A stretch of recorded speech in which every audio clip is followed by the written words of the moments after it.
Right, thank you so much. This is Yuji. Today, I want to share my story of understanding WASM all wrong.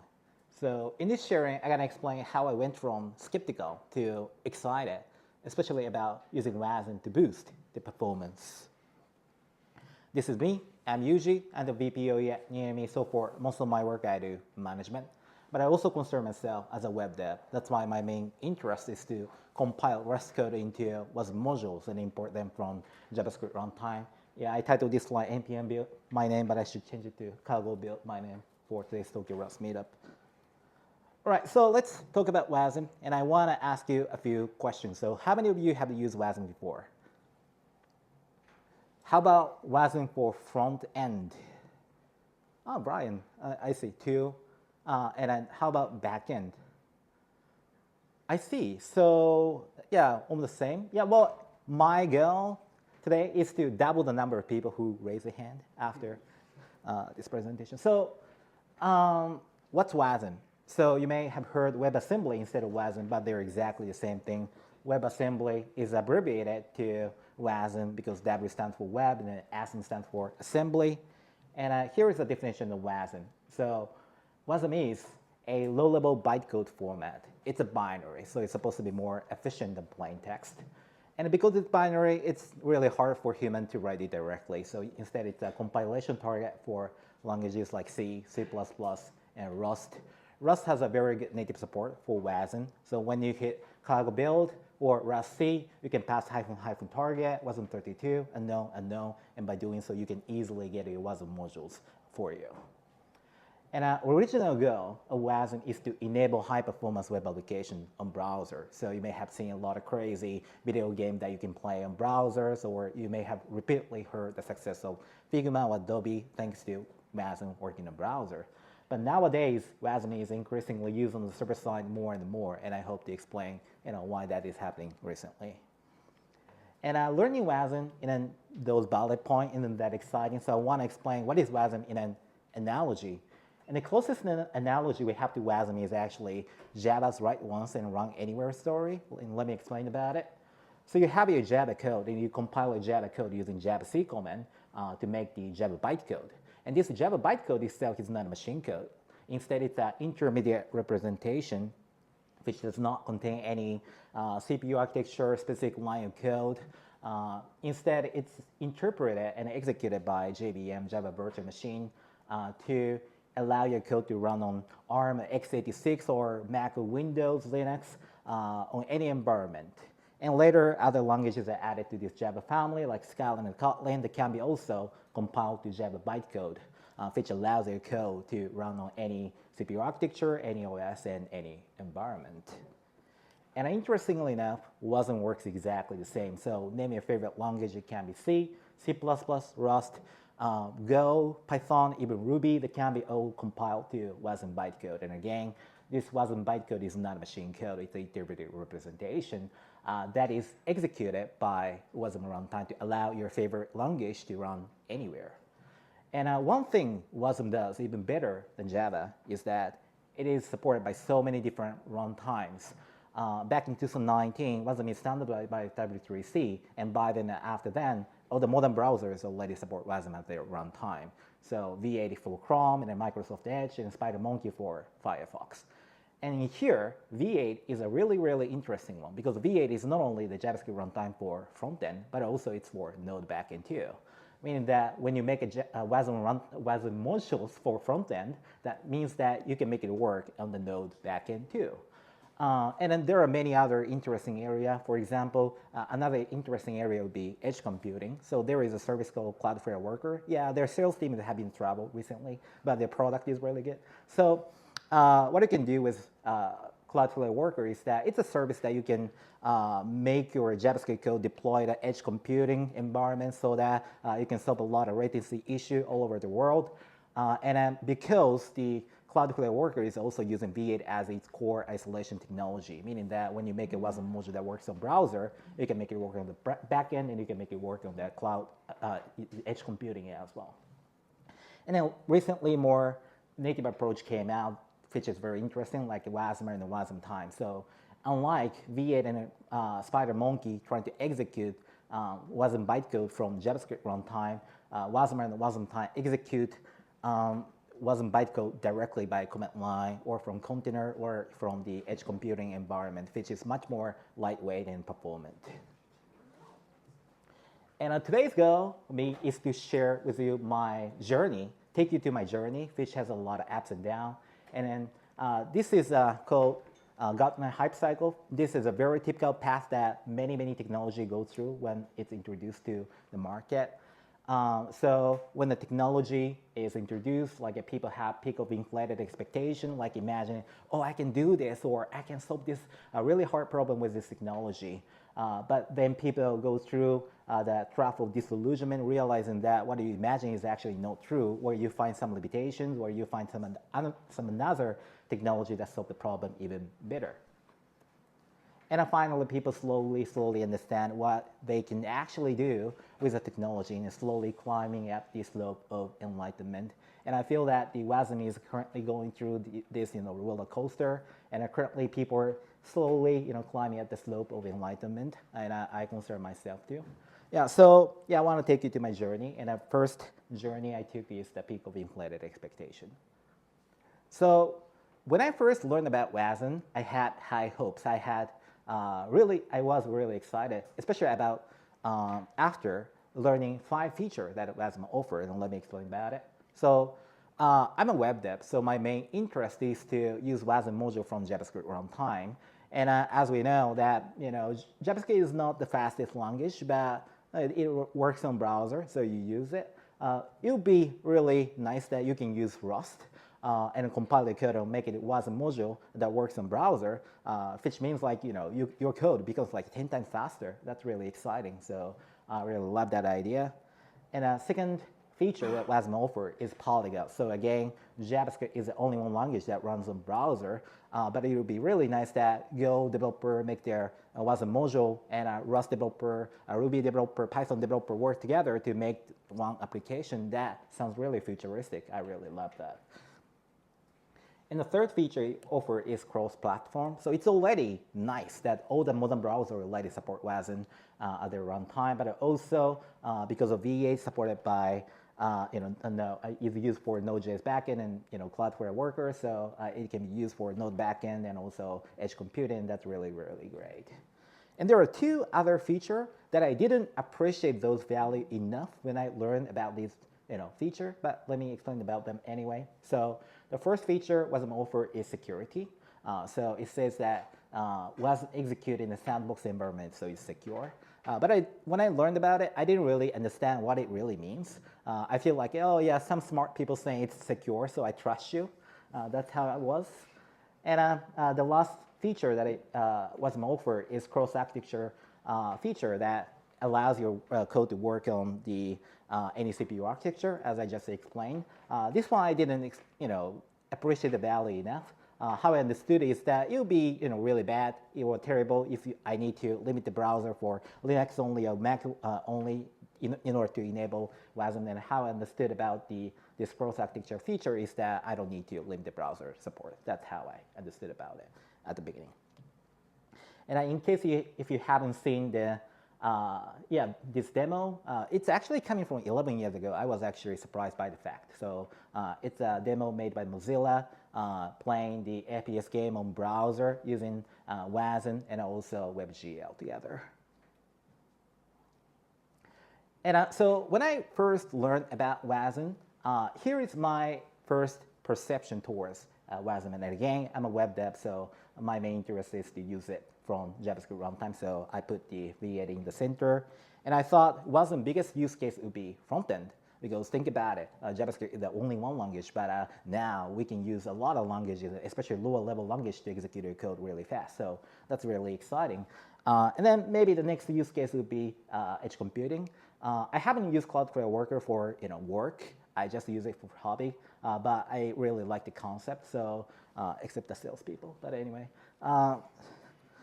And then the third use case, so I didn't find much use case at the beginning is the backend actually.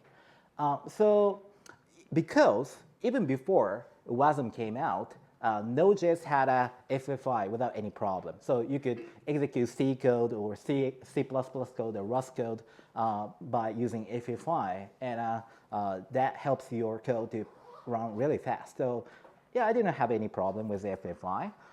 So yeah, it would be. I thought it's more like the accident, like Node.js happened to use V8 as its JavaScript runtime. So it's a lucky accident that we can use the same module between front end and the back end. But I didn't think that as the main use case back then.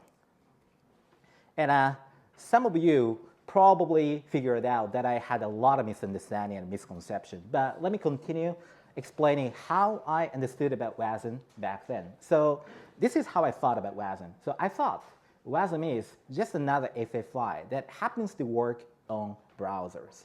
Because isn't it a fair comparison? Because both FFI and WASM, you compile your lower level language code to some mysterious binary, and then you execute the mysterious binary from higher level languages like JavaScript and Python. So I thought, yeah, why not? It's just another FFI, right? And it's really nice that it works on browser. That's how I thought about it. And in case you missed Mate's sharing in May, here is a definition or my explanation of FFI here. So FFI lets code in one language directly code in another language. And FFI is very useful when performance is crucial and the logic is implemented in lower level languages like C, C++, and Rust, because lower level languages normally execute your code really, really fast. And when we talk about FFI, especially doing FFI from higher level languages to lower level language, we need to be aware of the overhead that you need to pay. So think about the case that you have a Rust code and you compile a Rust code into some binary, and you want to execute the binary from the JavaScript code. And the first penalty that you need to pay is data marshalling for inputs, because normally higher level language and lower level language, they don't share memory at all. So meaning that in order for JavaScript environment to execute the machine code, you need to copy the entire input around.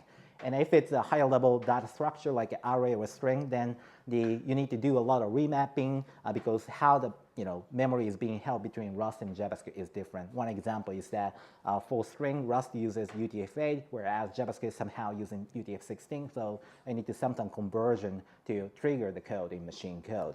And obviously, you need to do that marshalling for output as well. So after the calculation, computation, you need to copy the data around and remapping all the data around. So that's the second overhead that you need to pay. And the third overhead you need to pay the environmental switch cost, because machine code is machine code, and it's not a part of the JavaScript execution context. So meaning that in order for JavaScript runtime to execute the machine code, you need to pay the switching cost to execute the machine code and bring it back to JavaScript environment. So you need to pay a lot of penalty.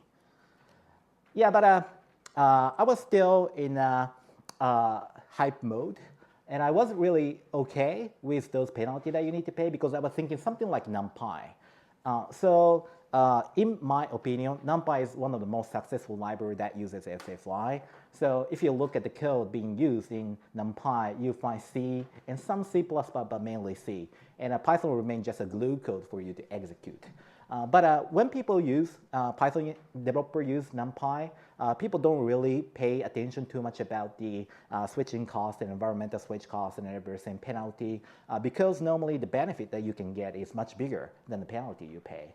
And also when you do NumPy calculation, you do a lot of huge matrix computation, and whose computation cost should be normally bigger than the penalty that you pay.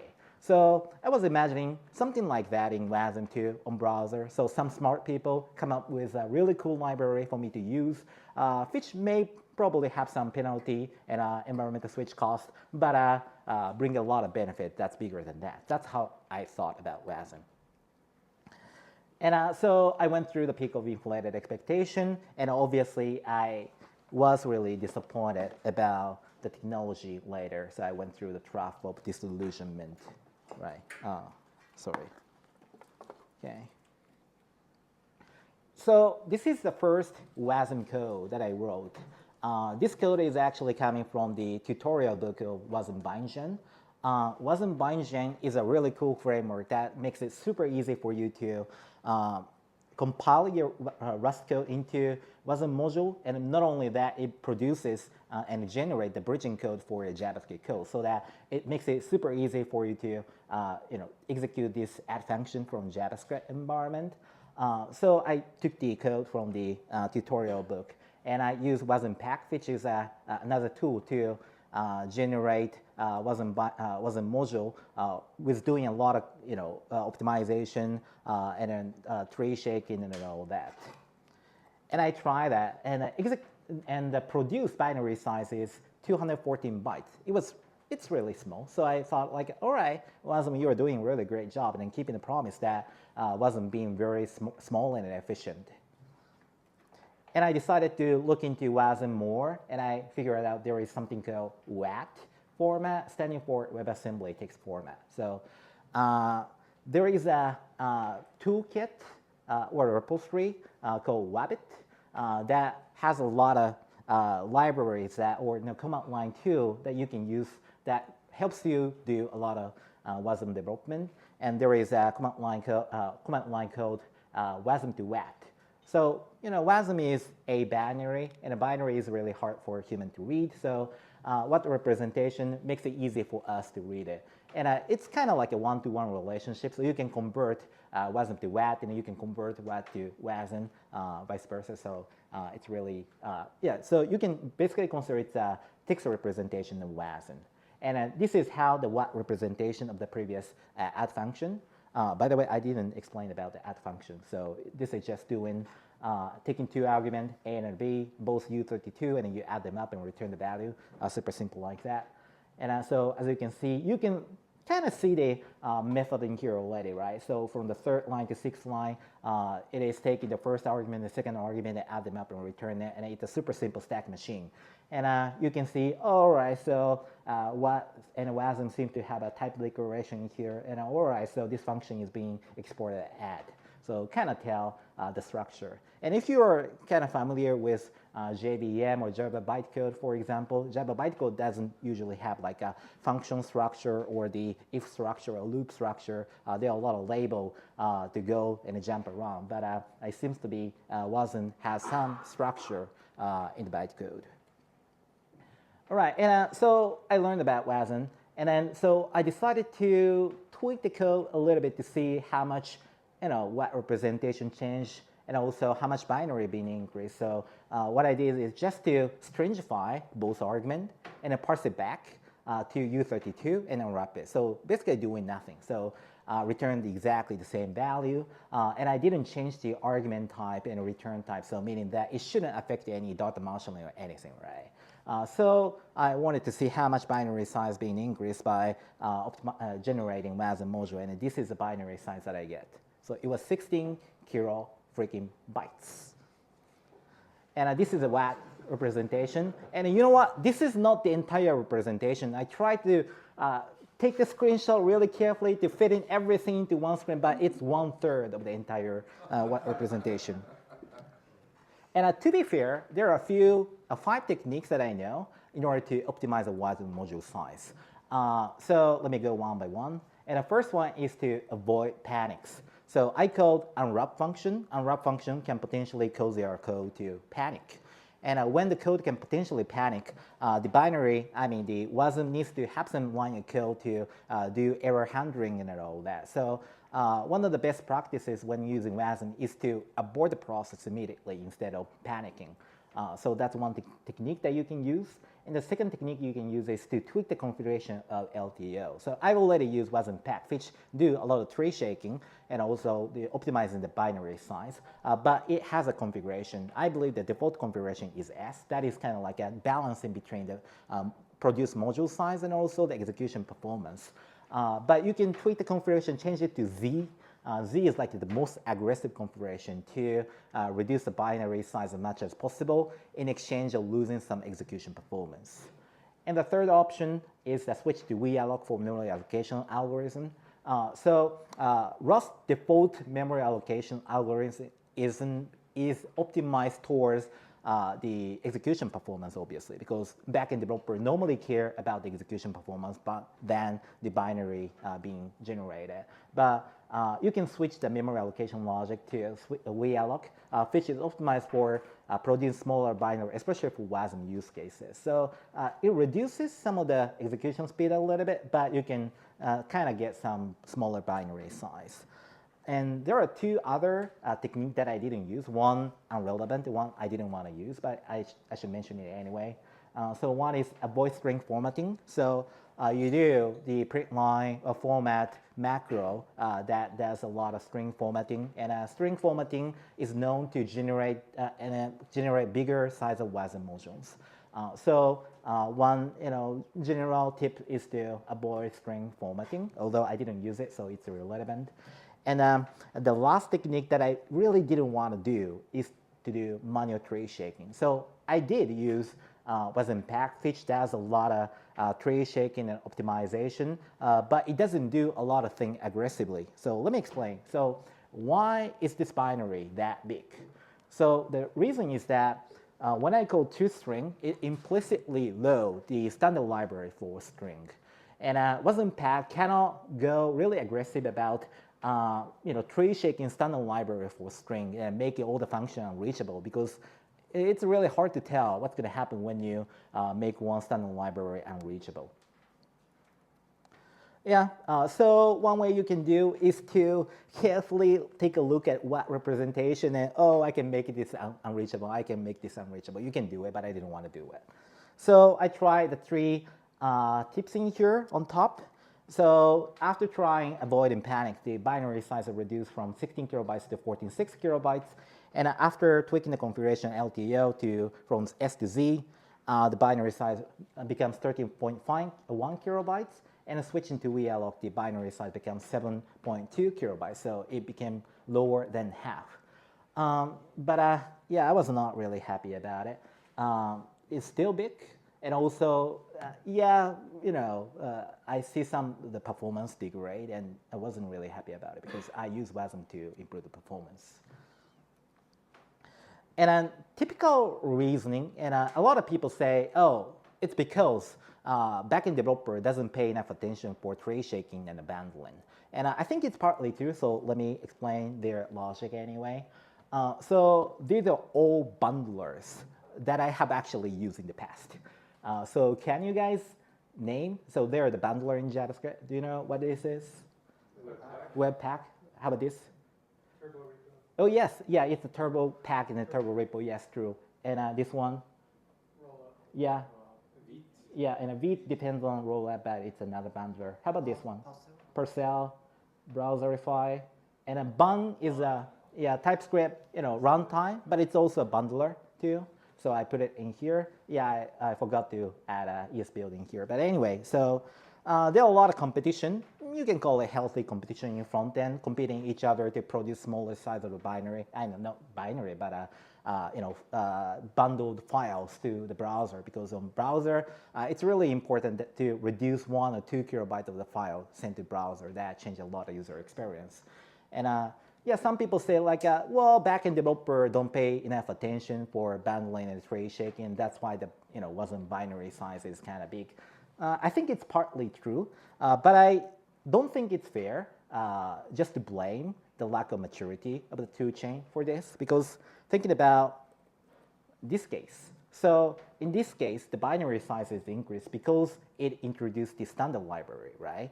And in JavaScript, it's just S string, so string, so 6 character. But for this one, you need to actually have the logic of the standard library to be compiled. So yeah, it's not really a fair comparison, but I think that one fact is that we need to wait a little bit for tool chains to be mature to produce smaller binary size in order to be to use WASM on the front end more and more. And I don't want you to take me wrong, because this issue of binary size, WASM binary size being big is not very unique to Rust. On the contrary, Rust is even much ahead comparing to other languages, regardless it's dynamic or static. So one example is Go. So Go is a static language that can be compiled. And according to Golang Wiki, the minimum WASM module size is 2 megabytes. And if you know WASM, you may say, no, you have TinyGo. You can use it to produce smaller size of the WASM binary. That's fair. But also, TinyGo itself is not a Go.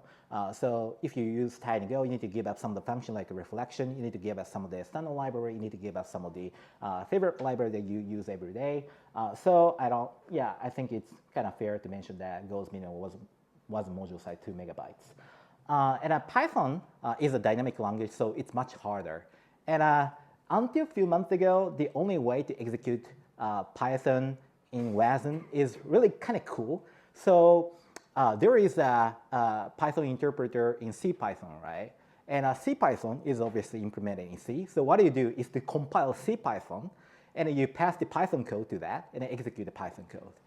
That was how people executed WASM code, Python code in WASM. I really like that, but nowadays we have the Py2WASM, which came out like a few months ago, and I tried that.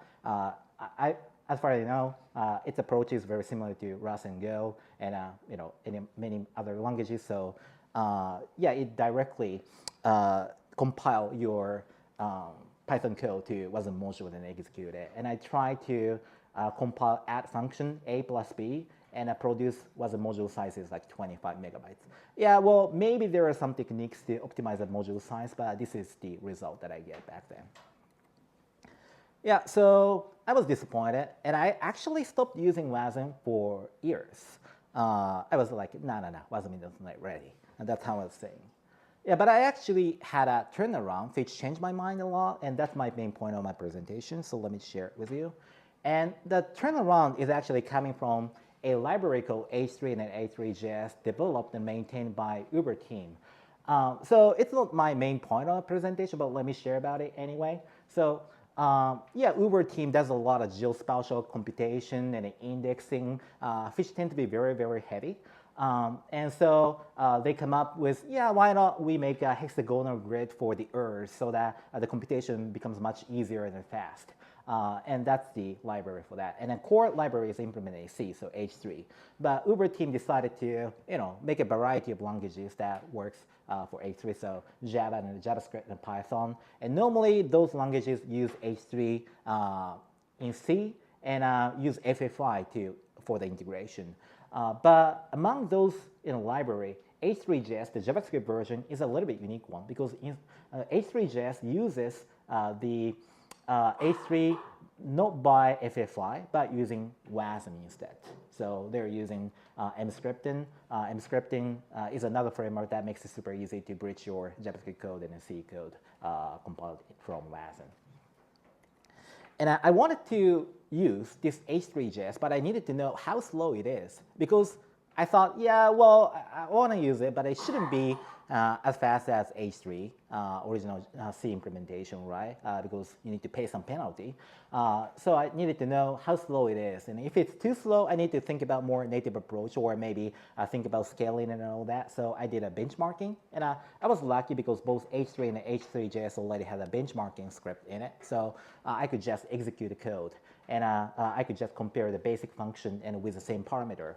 And what I found out is that actually there is no much performance difference between C implementation and JavaScript implementation. And I was like, what the heck?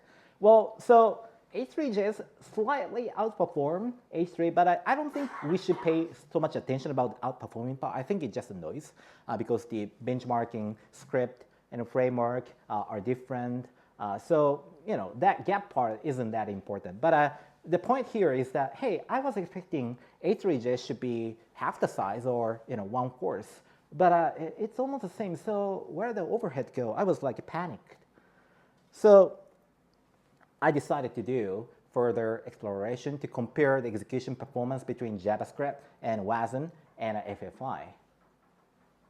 And in order to do the performance comparison, I know I could just do the old school, like a Fibonacci calculation, but somehow one day before I made this repository, I found a YouTube video about collapse conjecture, and I thought it's kind of fun to use it. So it's not my main part of my presentation, but let me explain about it anyway. So it's a mathematical hypothesis that when you give any natural number n, positive natural number n, and you do certain processes, and any number n will eventually becomes 1.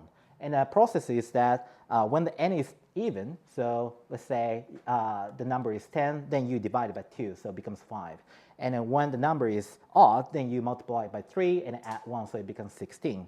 And it's not proven yet, but it seems like all the natural number n resolve to 1. So when you pass n3, then it becomes like a 10, 5, 16, 8, 4, 2, 1, and it will eventually resolve to 1. And I just wanted to do the calculation, how many steps it requires to resolve to 1. And left-hand side is the JavaScript implementation, and right-hand side is that Rust implementation used for FFI and WASM. And here is the execution result. So the first one is that when I pass a super big number, like a 6706172279, which requires about 1,000 steps to resolve to 1. And as you can see that the WASM seems to be the best in performance.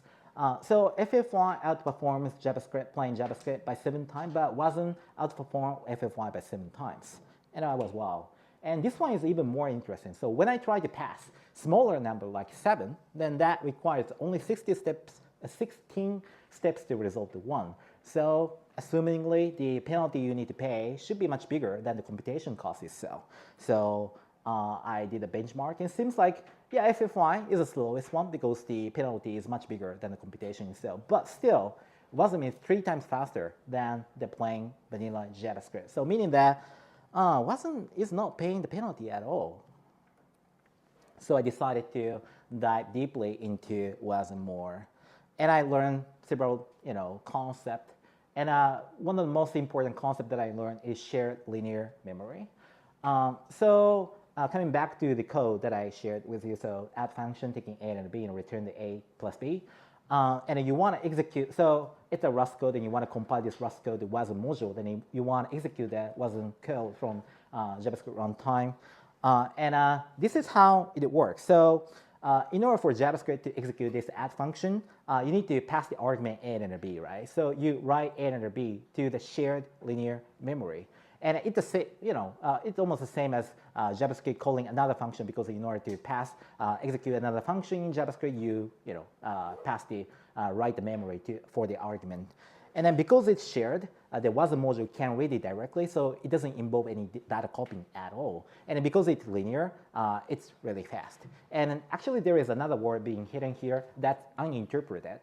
So meaning that it's actually WASM side to decide whether you want to do remapping or dot marshalling and all that. If it's okay that you just take it and then press the value, it's okay. So for this case, it's just a number, so you don't need any remapping and dot marshalling at all. So you do simple stack machine calculation and return the value. And because it's shared, it can be read by JavaScript. And because it's linear, it's really fast to read. And you can even import the JavaScript function to WASM. So in this case, I'm trying to execute hello Rustacean in the console log using WASM. So the function you want to execute and the code you want to compile from Rust to WASM is this hello world function.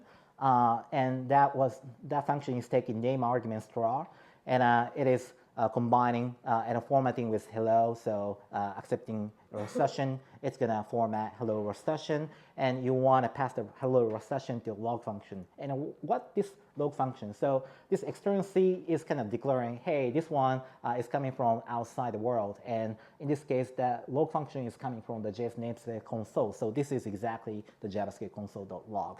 So from WASM module, you can execute console.log. And I want to explain a picture what's going on here. So the pale purple background, it's a host JavaScript environment that you want to execute. And inside it, you have a console.log. And inside this JavaScript context, you want to have the WASM as a guest. And then you want to execute the hello world function inside it.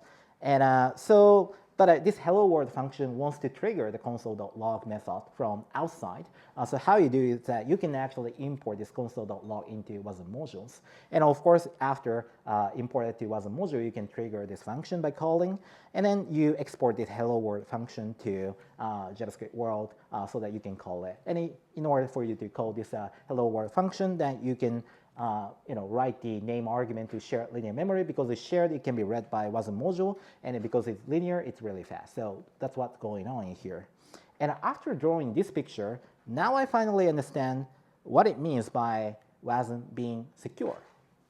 Now let me go back.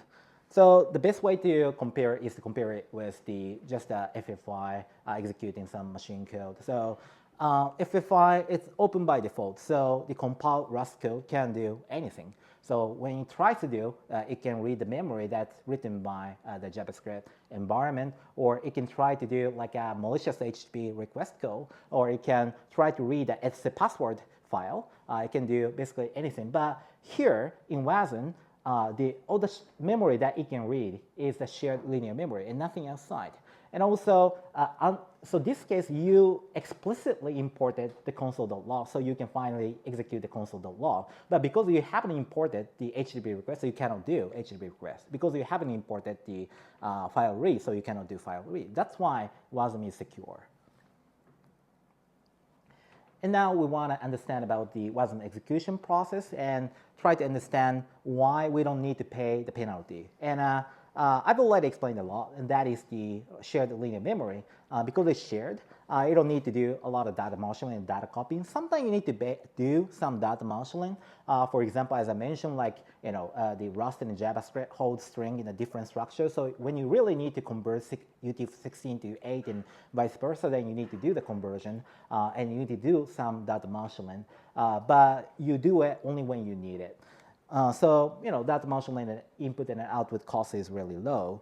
And so you may wonder, hey, where is the environmental switch cost? And in order to think where it's gone, we need to remind ourselves that WASM module is an intermediate representation before compilation. So it's not compiled yet. It will be compiled. And who is going to compile WASM module? Yeah, this is the JavaScript runtime in here. So before executing the code, it will compile the WASM module ahead of time, just in time, and then finally the JavaScript can execute the WASM module. And because it's compiled by a JavaScript runtime, JavaScript runtime doesn't consider WASM as outside the world. It just becomes a part of the context and a part of the module. So that's why you don't need to pay that environmental switch cost. And that explains the benefit of the cross architecture more. And I want to explain in a different way. That is imagining NumPy. So yeah, I'm using NumPy because I really like NumPy. And NumPy is released 2.0. It just released last month. I was really happy about it. And I was actually interested in how many distribution NumPy team needed to have just for 2.0 version release, because they were using FFI. And so they don't have WASM, of course. Python is not a WASM runtime. So in order to execute SQL, they need to use FFI. But in order to use FFI, you need to take care of this CPU architecture, this OS, and this environment. And I counted all of them, and they needed to distribute like a 44 version of them, like a Windows, Mac, and Linux, and x86, and ARM, and Mac OS, this version, and that version. But imagine if Python has support WASM as their runtime, then they actually don't need 44 different version release. They only need one version. So that's the power of WASM that we have especially in JavaScript. Okay, so after I learned all those concepts about WASM, I updated my perception towards WASM. But again, my main interest is the around JavaScript. So I put the V8 in the center, but I'm also interested in WASM and WASM time. And now, currently, in 2024, I think the backend use case is the biggest for WASM because, yeah, well, binary size may be a little bit big, but who really cares about 100 kilobyte file size increase in the server side? Doesn't really affect the user experience at all. Edge computing remains really interesting use cases. And in front end, I think there are many, many use cases. Don't take me wrong. I'm not saying that, WASM the front end is useless. It's not my point. There are a lot of use cases. But still, we need to think about the trade-off between the binary size increases and the execution speed trade-off. And I really hope that maybe 2028, 2029, some brilliant idea came up to produce really small binary size, and we all use WASM for front end and back end and edge, and we use Rust forever. Yeah, and I want to talk about more, real use cases, and so I want to share a case that is to enhance the execution performance 40 times for ULID generation. So in case you don't know UUID, it's just another ID generation like UUID. UUID has version 1 to 7. Each version has different problem. I don't like that. And I normally use UUID. That is a little bit more compact. So the point of UUID is that it has timestamp on top, and it has randomness on the second half. And because it has a timestamp on top, so you can avoid random memory access when the new data is being, when trying to read the hot data. And also, you can avoid some tree rebalancing being caused when inserting new data. But anyway, so it's normally considered one of the performant ID generation that you need to use for distributed environment. And I made ULID generation 40 times faster comparing to the canonical implementation of JavaScript. So here are the steps that I did. So the first thing is that, well, there is already a JavaScript implementation, so why don't I just borrow the unit test? I just copied and pasted that, but I just put the link in here to claim that, yeah, I respect you. And then I translated the JavaScript code to Rust, and most of the work is actually done by LLM, so it was easy. And I bridged the JavaScript code in Rust. And just by doing so, the performance is already increased by almost 10 times for the main UID generation method that is the most frequently used method in this library. But I wasn't really happy about the result yet because look at encode time method and decode time method.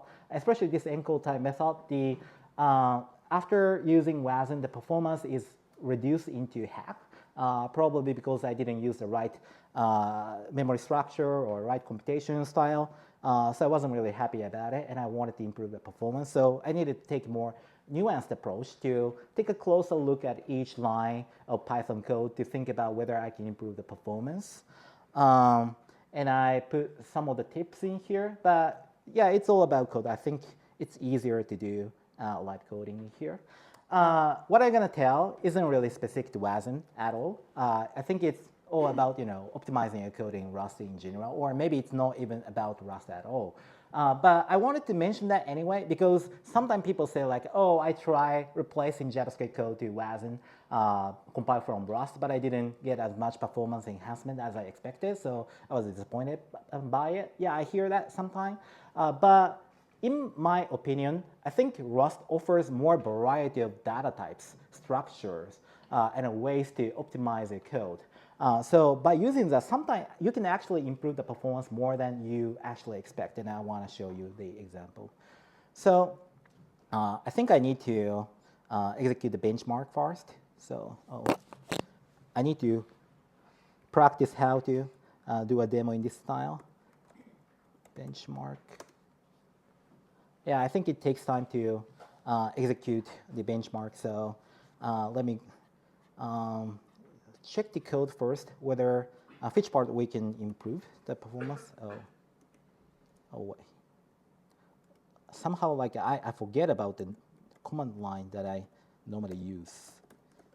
Yeah. Anyway, so this is a ULID function that is repeatedly used, and inside this ULID function, it's calling encode time and encode random, and we want to improve the performance of this one, and maybe we can check the encode time.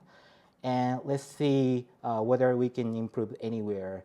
Well, while doing that, I get the result in here. So here is the result. So for this encoding time, the winner is actually not the WASM version. The original implementation is faster. For decode time, the WASM version is faster. And the UID generation, the WASM version is faster, but it's about 10 times faster. And so let's think about how we can improve the performance. And first thing I notice is this string new. So when you already know what the capacity that you need for the string or array, then you can limit the capacity by with capacity. Which JavaScript doesn't have it, so it's already a huge win.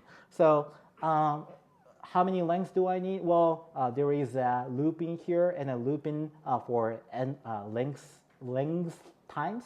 Yeah, so probably, and what it's doing is to concatenating string and prepending a string, and then it's already, as you can see, inefficient code that LLM generates. Anyway, so I just pass the len in here. And then next thing you want to do is somehow you want to avoid this encoding character repeated inside the loop, because encoding is actually the string in here, star in here, and those chars require like laying out a new memory object repeatedly. So in avoid to do that, you want to probably do something like a let chars and like this, and then you want to execute chars.length, but it gets an error because this nth is actually a mutation iteration. So you cannot repeat, when you repeat that, every time it returns a different result. So I shouldn't do that, and instead what I should do is something like this. So const encoding bytes and ampersand U8 and encoding as bytes. And then, where is it? So I should change it to encoding bytes and mod as usize as character. But of course, you cannot combine the character and string directly. So you want to do something like a str dot. There is no such function like a prepend, but I write it anyway. So conceptually, what I want to do is like this one. And but there is no such thing, so I should probably give up using string, and then I should change it to probably vector, and then I should just push it. You're missing semicolon. Oh, thank you. Line 76. Yeah. And then star reverse. By the way, I don't like the name star because it should be char, so I should remove it. And then chars. And then chars is not string, so you need to convert to iterator and collect it to change it to string. So something like that. So there are some performance enhancement or optimization you can do. And I'll cheat it now. So I just reset and check out main. And it will get the optimized version of the code. And I should execute the build. And then let me do benchmark. Right.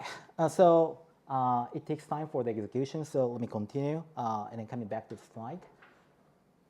So yeah, one thing I need to mention is that, yeah, there is a cost. And cost is a binary size. So the original ULID generation library size is less than 5 kilobytes. But my library using WASM is more than 110 kilobytes. So it's 25 bigger. So it's up to you whether you want to use it for your project. But if it's backend, in my opinion, it doesn't really matter. And I made API completely consistent between the original version and my version. So it's fine that if you want to use it for the backend, you can use the WASM version. And if you want to use it for the really use it for frontend, which is kind of rare to generate ULID in the frontend. But if you want to do it, you can just use the original version, and there is no problem at all. Yeah. So let's go back to the benchmarking here. All right. So yeah, as you can see that all the winner is WULID, WULID, WULID, WULID.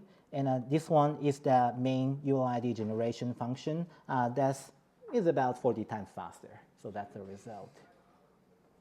Yeah, so let me share the last conclusion. So the first conclusion I want to share is that WASM has a very unique architecture that's designed to really run really fast and very efficient.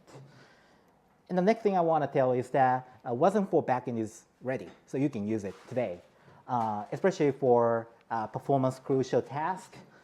And the last thing I want to say is that, I think WASM for frontend has a lot of future, a lot of potential, because as I mentioned, WASM has a very cool architecture designed to run faster and very efficiently. It's just that right now we need to think about the trade-off between the binary size and execution speed. But when you think that the execution speed is way more important than binary size, you can use it today. And as as we wait a little bit, I think the toolchain will mature a little bit, and then we're going to have a smaller binary size that we can use on the front end too. Yeah, that's my sharing.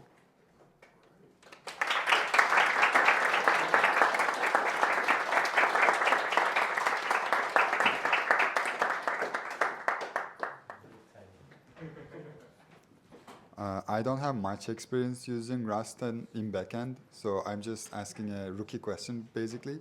But what is the advantage of using WASM over Rust in backend? So I don't think it's fair comparison to say like I use WASM instead of Rust because you actually use Rust to compile to WASM anyway. So I think the comparison is between executing the binary directly, the machine code directly, or using WASM. And there are many benefits. So one benefit is the cross-architecture feature that I mentioned. So when you compile Rust code to machine code, you need to be aware of the architecture difference. So your code or your binary may be executed in Mac or Windows or Linux, but you need to have different version of the distribution for it. So, but using WASM, you don't need to worry about it. That's one thing. And another thing is the lightweight thing. So when you execute Rust, you probably need to have an environment to execute the Rust code, right? So how people use it is probably the Docker container, or it doesn't have to be Docker, but probably container, which has all the features that you need to execute your code, right? But the container needs to have a lot of setup and a lot of code and a lot of binary coming together in it. And container is lightweight, but it still has some size, right?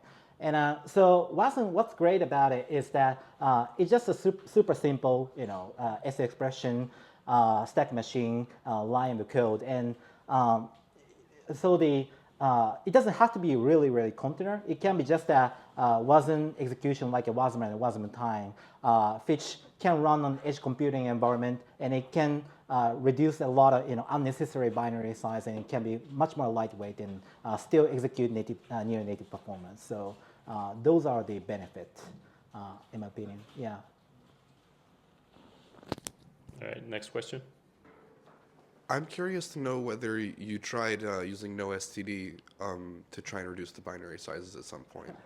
Yeah, well, I just trusted, WASM pack, and it seems to be doing a lot of good job. So yeah, I didn't try anything else. You said that the standard library was adding a lot of bloat to the size, but I think you also showed that you can link WASM modules together with the exports and the inputs. So can you compile the whole standard library to one WASM module, have everyone cache that? I see. So yeah, there is a lot of progress going on. If I take your question correctly, I think you are talking about component model. Actually, me and Mate talked about it last time. So I don't know how to answer that question, but so there are a lot of problems with the approach that I took, right? So I have the WASM module, right? But I needed to have a lot of glue code to be bridged to my JavaScript code. And imagine like a lot of people like push all the WASM modules that comes with a lot of bridging code.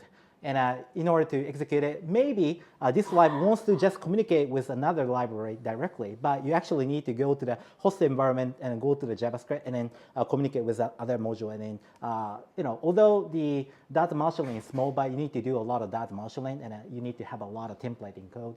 So this component model is a kind of like a currently proposal, but there are many implementation actually that you can actually try.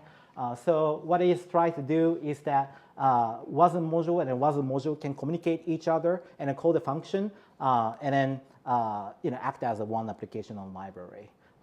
Yeah. So did I answer your question? Right.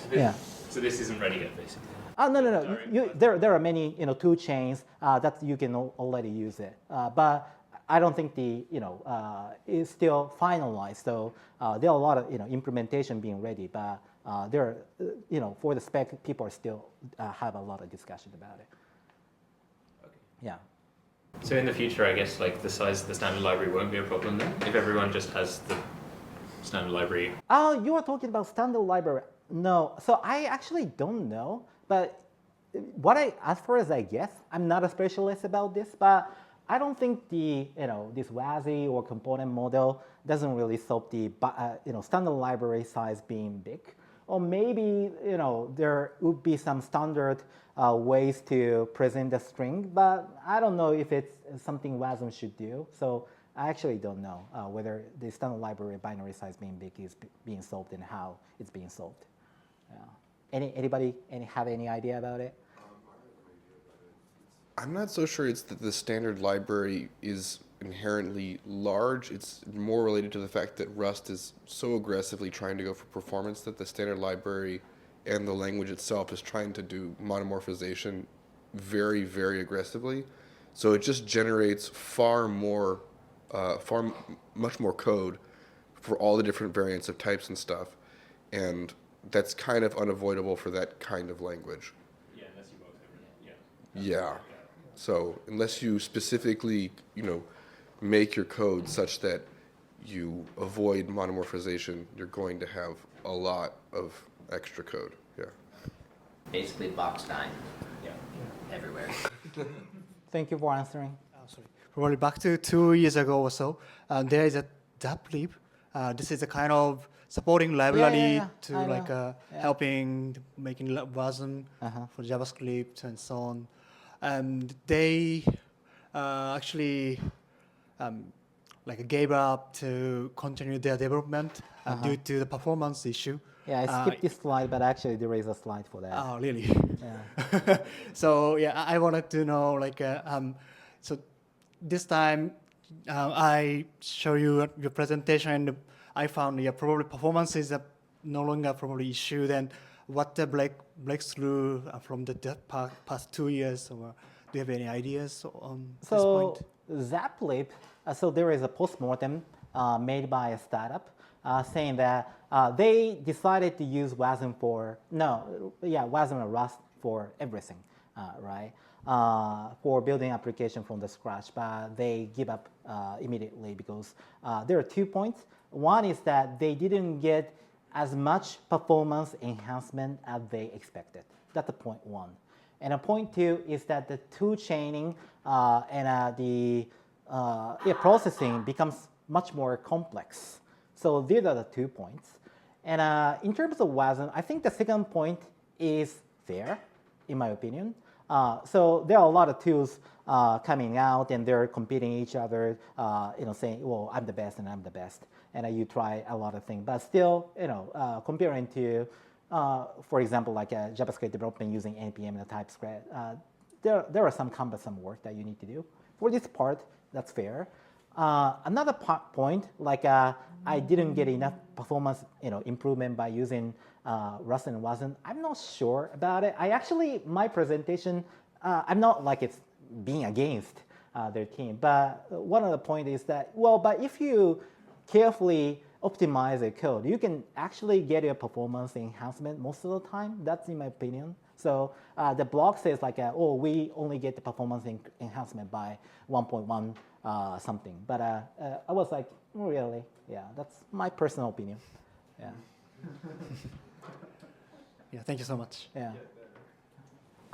I feel this is going to be opinion based, but I'm wondering, because you also mentioned using the IR with Java, what would be the advantage of using WASM over Java? Oh, I see. So there are many. Okay. And surprisingly, I have a slide for it as well. Let me present that. So left-hand side is, standard Fibonacci calculation represented in WASM, and right-hand side is Java bytecode version. Look backwards because I'm not really sure if it really works. The Java bytecode one looks kind of simple, and then Fibonacci in WASM can look kind of complicated, but there are a lot of advantages in WASM part because it has a if structure or you can loop inside. And the biggest problem in JVM or Java bytecode is that there are a lot of goto inside it. So there is a label like if it compare with 0, then it goes to this line and label. So because there is a lot of jump around, the validation is really hard. So one well-known fact about JVM and Java bytecode is that there is a spec documentation, and I think 150 pages are for validation, because it's really hard to validate whether this code is really safe to execute, and is it a really valid code. But because WASM has a structure and it doesn't have a lot of go-to like that, so the validation is simpler, and then it's told that the WASM validation page is only one page. So it's easier to implement. That's why a lot of competitors came out to implement the WASM runtime. Another thing is the security. So JVM is designed for Java. So I'm not sure about it, but I assume there should be some print line function that's available for Java bytecode, or there can be some HTTP request related the line in JVM. But in WASM we don't want it by default. We want to make it closed by default. So it's possible that we try to use JVM for the WASM, but it's really hard. So people decided to just make another one that is WASM. Thank you. Yeah. Yeah, my slide is in here, so you can take a look. All right, since this is your first time with us, I'll Yeah. do my little interrogation. Oh yeah, yeah. Please stay It here was so fun. we can share the mic. Yeah, I was a little bit embarrassed when I don't know how to change the theme. Yeah. No worries. Yeah. So my first question usually is, how did you get into programming? That's a very good question. So I started my career as PR practitioner, PR person, and I joined the first company. It's called Works Application, which is kind of crazy company. Like I hired like 300 people without any engineering background, and they turned half of them into engineers. So I just became one of them, but I kind of liked it. Yeah. So I didn't study computer science in the university. I play music. Yeah. And what was your first programming language that you learned? Oh, thank you for asking. That's COBOL. Do you know COBOL? Yeah, well, that's for training, but the first language is COBOL. And next one is the, what is it? I forgot about it. Object Pascal? Pascal? Yeah. Yeah, and then Java. Yeah, those are the three languages that I learned first. Yeah. What language did you use before you learned Rust? Yeah, I use TypeScript most of the time. Still, I say 90% or more than that, I just keep writing TypeScript. Yeah. And Ruby and Python. So what was moving from TypeScript to Rust? They're both kind of statically typed-ish. Uh-huh. What was the difficult thing to learn in Rust? A lot. I think I still struggle a lot with, especially the future and then the sync.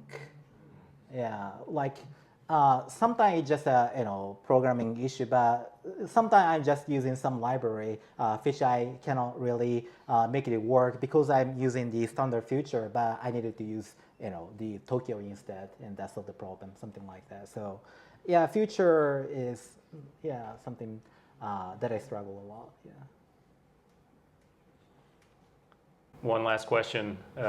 What kind of presentation or talk, what kind of topic would you like to see here to inspire future speakers? I see. Give me 5 seconds to think. Did anybody talk about unsafe Rust already? Only a little bit. I see. Finish it. I see. No idea. Yeah, I want to hear something totally new that I didn't think about. Thank you for a great presentation tonight. That was very enlightening. I'm especially happy that you got the Rust code to come out as the winner in the end, so I don't have to edit that part out. Thank you for joining us. Yeah, thank you. Please enjoy the pizza with chocolate.